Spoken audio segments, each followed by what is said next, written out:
Hello everyone, this is Danny from Deep South Homestead. I've had some requests. People want to see my barn slash shop slash butchering room, all these different things. I'd like to take you on just a tour of it. It's nothing fancy. The building actually started out as a pole barn. So whenever you put up a structure, always keep in mind that things will change. I'm going to let my wife, if she will, scan the front of the barn and just kind of let you see what it looks like from the front before we actually go inside.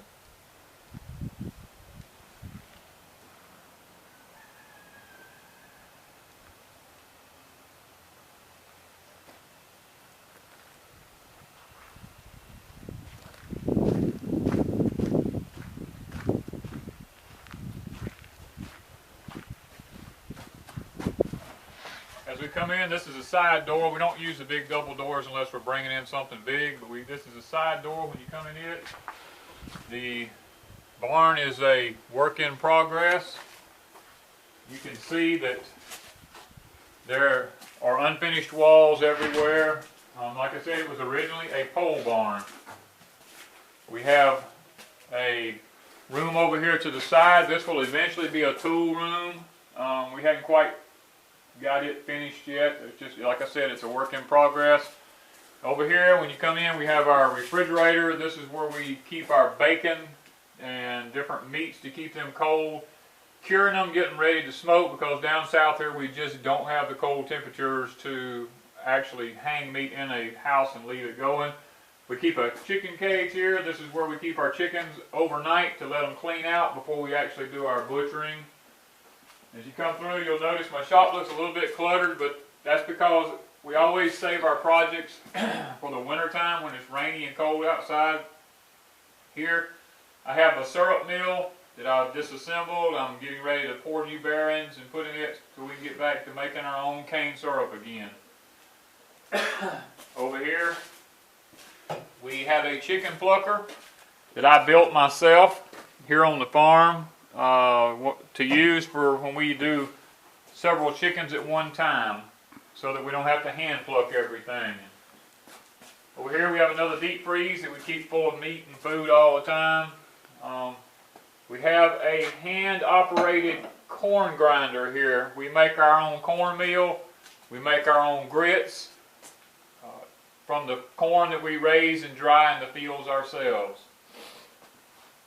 In here, this is where we do our butchering and our skinning. You notice as you come in the door, I have my chicken cones here. We'll put a 5-gallon bucket under each one of them. There is an air conditioner on the wall here. We use the air conditioner to cool the room down if it's not cool enough. We have all of our knives laid out. We have a cradle there that actually goes, this table rolls around.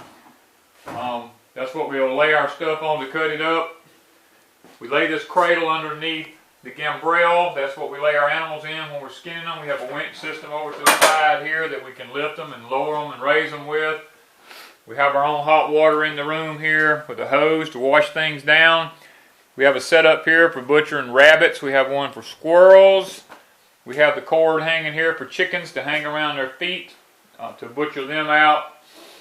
And then you'll look around, you'll notice we just have an assortment of different things in the room that we use here inside this room. Now we'll move out of here into the other part. This is the part of the shop. Keep in mind that this was a goat barn at one time. My former wife and I had Nubian goats that we raised. We sold butter and cheese and milk from these animals, and she passed away from breast cancer several years ago, and since then I came in and modified the shop, got rid of the goats because it was just wasn't feasible for me at the time by myself, and started fixing it to where we can use it here more with a way that we can work on the farm better with it here. If you notice, I'm a little bit OCD with things. I label everything. I have everything put on these shelves, and I know it probably doesn't look like it's that good, but I know where everything's at. We have a table here that I do a lot of my work on. It rolls around in the shop wherever I need it. I got a lot of boards here. My wife wants a picket fence put around her herb garden, so that's part of one of the projects going on there. This is another project. I love refinishing old antique stuff. This is an antique scale system that I rebuilt. I went and bought an antique corn sheller. I built a system here, a box system, that when I'm shelling my corn, the grains actually fall down into a 5-gallon bucket and it kicks the ears out here to the side. Also, while I'm out here in the wintertime, I have a wood heater. I'll sit in here and I'll build me a fire. That way I can stay warm in here while I'm working inside my shop / barn part right in here. If you'll notice around, there's steps that go up over here, around to the side. We have an attic in the barn. I'm not going to go up there right now, but that's where we store a lot of our things up in the attic that we don't use on a daily basis.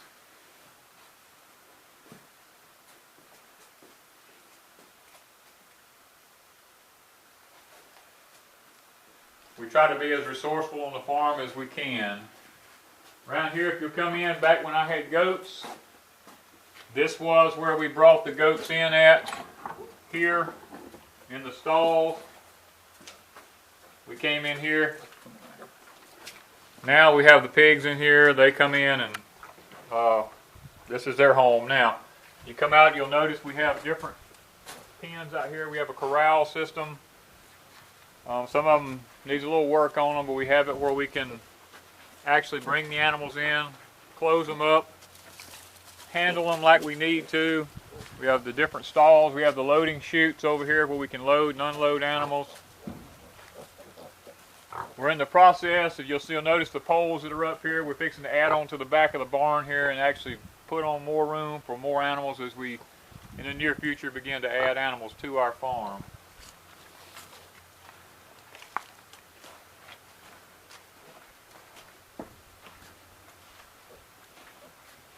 As we come back inside here, back when I had the goats, because we raised and meat animals and we sold butter and cheese and milk and everything, this was the room where we did all of our milking, which we had a goat stand over here where the little deep freeze is now.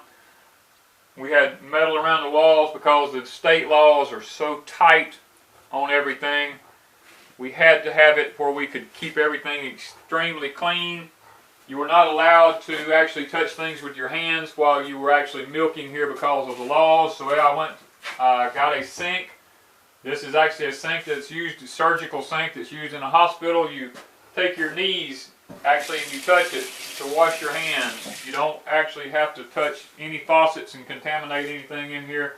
Of course, we had the stainless steel and the different pots that we had to use in here. And over here I kept all of my my goat collars, my medicines for everything that I use, my udder creams and different things like that. And now we just keep feed barrels in here. We keep our feed for the pigs and the animals. Of course, we have a little toilet room over there where if we're out here we can go to the restroom. We don't have to run back to the house. And I know you can't see it right now, but there's actually drains in the floors everywhere in here, so everything in here can be washed down. We have plants in here right now. This serves as a mini greenhouse for us when we're in the early spring when it's still cold.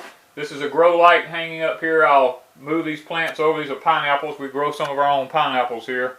It's an experiment. We don't actually know if we're going to actually get a pineapple or not, but we do a lot of our potting here on this table, and at night we'll leave the light on. We'll warm the room up here, and that way the plants can grow. The sunlight comes through the back window back there during the day. We're able to get our pots, our plants growing here for the early spring. And as we come back out,